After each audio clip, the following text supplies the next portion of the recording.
জুমার নামাজের ঠিক কিছুক্ষণ পূর্বেই পুলিশ কোনো ধরনের কথা ছাড়াই একদম আমাদের ইনকিলাব মঞ্চের যেখানে অবস্থান কর্মসূচি চলছিল তার মাঝখানে ওরা একটা টিয়ার শেল এবং সাউন্ড গ্রেনেড নিক্ষেপ করে।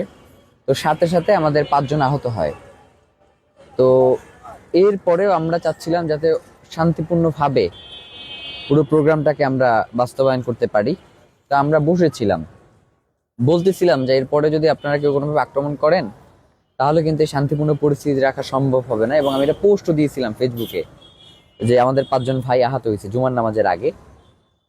তো আমরা মূলত ওইখানে আরেকটা প্রোগ্রাম চলছিল পে স্কেলের দাবিতে। তো ওরা আমাদেরকে একদম সর্বাত্মক সহযোগিতা করেছে। মানে ইনসাফ যেটা সেটা তো আমাকে বলতে হবে, আমি তো চাইলেই একজনের উপরে দোষ দিয়ে দিতে পারবো না। তো পে স্কেলের ওদেরকে যখন আমরা নিষেধ করছি যে আমাদের এখানে একটা প্রোগ্রাম চলতেছে, আপনারা প্লিজ ওই পাশ থেকে যান, ওরা মার খাচ্ছে পুলিশের। পুলিশ ওদের প্রতি টিয়ার শেল মারতেছে, তারপর হচ্ছে সাউন্ড গ্রেনেড মারতেছে, জলকামান মারতেছে, কিন্তু ওরা আমাদের প্রোগ্রামের কাছাকাছি আসতেছে না। ওরা একদম দূরের জায়গা থেকে ওরা হচ্ছে যাচ্ছে। পুলিশ ইচ্ছাকৃতভাবে, কোনো ধরনের ভুল না, ইচ্ছাকৃতভাবে ইনকিলাব মঞ্চের যে প্রোগ্রামটা চলতেছিল ইন্টারকন্ডিশনে তার ঠিক মধ্য বরাবরই মারলো। 5 জন আহত হলো, এরপরে আমরা উঠলাম না। শহীদ ওসমান হাদির স্ত্রী, উনি হচ্ছে ওই অফিসার্স কোয়ার্টারের ওই যে গেটটা যমুনার, ওই গেট দিয়ে ঢোকার জন্য চেষ্টা করতেছিলেন। তো সে তো একলা মহিলা মানুষ আর সে প্রচন্ড পর্দানশীল। তা আমরা জুমা এবং শান্তাকে ভিতরে প্রেরণের জন্য পাঠাইতেছিলাম। তো জুমা এবং শান্তাকে তারা কোনোভাবে ভিতরে যাইতে দিচ্ছিল না, বারবার গায়ের উপরে ধাক্কা দিচ্ছিল, গায়ে হাত দিচ্ছিল। তো আমরা বলতেছিলাম যে আপনারা দয়া করে নারীদের গায়ে কোনো হাত দিবেন না। এবং ভিতরে যে আমাদের 7 জন ছিল যমুনার সামনে, তাদেরকে আবার বের হতে দিচ্ছিল না। খুবই একটা, মানে ওদেরকে না বের হতে দিচ্ছে না ওদের কাছে কাউকে যেতে দিচ্ছে। তো এমন অবস্থায় আমরা বারবার করে আলটিমেটাম দিচ্ছিলাম যে 5 মিনিট পরে কিন্তু আমরা ঢুকে যাবো, 10 মিনিট পরে আমরা ঢুকে যাবো, কিন্তু ওরা কোনো কিছুতেই ভ্রুক্ষেপ করতেছিল না। তো একটা সময় ওরা কি করলো, জুমা, শান্তা, তারপর আমাদের যুবা, এদেরকে আমাদের সামনে এসে মারধর শুরু করলো। মানে ওদিক বসে ওদেরকে মারছে, কেউ দেখে নাই সেটা ঠিক, এদিকে এসে আমাদের সামনে বসে মারতেছে। এরপরে কি কোনোভাবে কাউকে নিয়ন্ত্রণ করা যায়? যখন দেখবেন যে আপনার বোনকে মারতেছে, আপনার ভাইকে মারতেছে পুলিশ আপনার চোখের সামনে, তখন কি আপনার কাছে 144 ধারা না 288 ধারা এটা দেখবার কোনো সুযোগ আছে? এরপরেও আমি পুলিশের একজন অফিসারের সহায়তায় আমি জল কামানের উপরে উঠে এরপরে সবাইকে শান্ত থাকবার জন্য বলতেছিলাম। এটা আপনার ভিডিওর ভিতরে দেখছেন যে আমি সবাইকে বলতেছি আপনারা শান্ত হন, কেউই করেন না। তো এখানে হচ্ছে দুইটা ব্যাপার। একটা ব্যাপার যেটা, সেটা হচ্ছে ইন্টারকন্টিনেন্টালের সামনে তো 144 ধারা জারি নেই, যমুনার সামনে 144 ধারা জারি।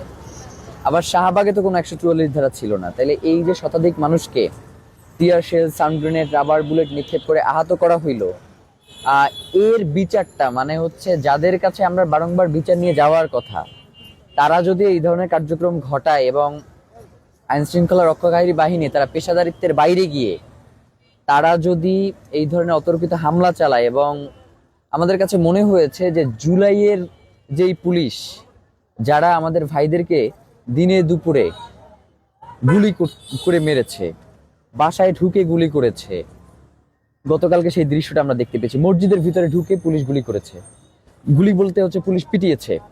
এরপরে হচ্ছে আপনার শপিং মল থেকে দেখবেন টাইলসের দোকান থেকে ধরে বের করে নিয়ে এসে পিটাইতেছে। মানে টাইলসের দোকান পর্যন্ত সে যাবে কেন? তার যদি বিক্ষিপ্ত করে দেওয়ার ইচ্ছাই থাকে তাহলে মসজিদের ভিতরে ঢুকে তাকে কেন পিটাইতে হবে? তাকে কেন টাইলসের দোকানের ভিতরে ঢুকে পিটাইতে হবে? তাকে কেন বাসের ভিতর থেকে যাত্রীদেরকে নামিয়ে এনে তারপর পিটাইতে হবে? এবং সে কি বলতেছে, বলতেছে যে আয় আয় হাদির লাশ নিয়ে যা। তার মানে এই পুলিশ কোন পুলিশ? আবার বলতেছে এই রাজাকার গুলারে পিটা। তার মানে এই কোন পুলিশ এখন পর্যন্ত, এবং সেটা কোন জায়গায়? যেখানে অন্তর্বর্তীকালীন সরকারের প্রধান উপদেষ্টা অবস্থান করছেন সেই জায়গায় এই পুলিশ তার পাহারায়। মানে আমি বুঝতেছি না যে অন্তর্বর্তীকালীন সরকার গৃহবন্দী আছেন কিনা, এটাও একটা ভাববার বিষয়। কারণ এই ধরনের পুলিশ যদি তার এত কাছাকাছি থাকে তাহলে তো নিঃসন্দেহে তার নিরাপত্তাহীনতার আশঙ্কা রয়েছে। তো আমরা সরকারকে অনুরোধ করি অতি দ্রুত, এবং এই পুলিশ সদস্যের অধিকাংশের নেম প্লেট এবং ছিল না, মাস্ক মাস্ক পরা ছিল, নেম প্লেট ছিল না, তারা মাস্ক পরেছিল এবং অকথ্য ভাষায় গালিগালাজ করছিল। এরা কারা? আমরা জানতে চাই এই পুলিশ সদস্যরা কারা যারা। এবং এইখানে আমরা স্পষ্ট দেখতে পেয়েছি দুইটা ভাগ। আইন শৃঙ্খলা বাহিনীর একটা পক্ষ এই হামলা ঠেকানোর চেষ্টা করেছে, আর আরেকটা পক্ষ এই প্রচন্ড আক্রোশ নিয়ে এই হামলাটা করেছে। এটা স্পষ্ট যে বর্তমানে আইন শৃঙ্খলা বাহিনীর যেই নিয়ন্ত্রণ সেটাই সরকারের হাতে নাই।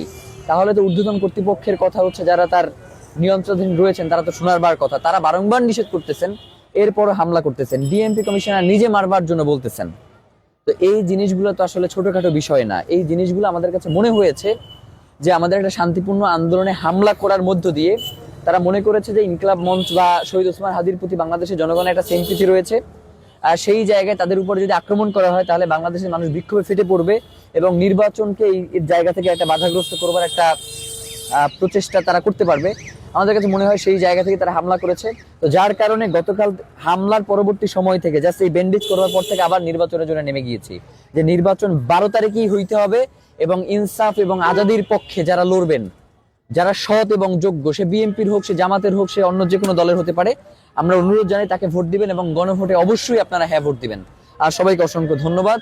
আমরা আসলে ড্রেসিং করার ডেট চলে গিয়েছে, এখন পর্যন্ত যাওয়ার সুযোগ হয় না, এখন একটু হসপিটালের দিকে যেতে চাই।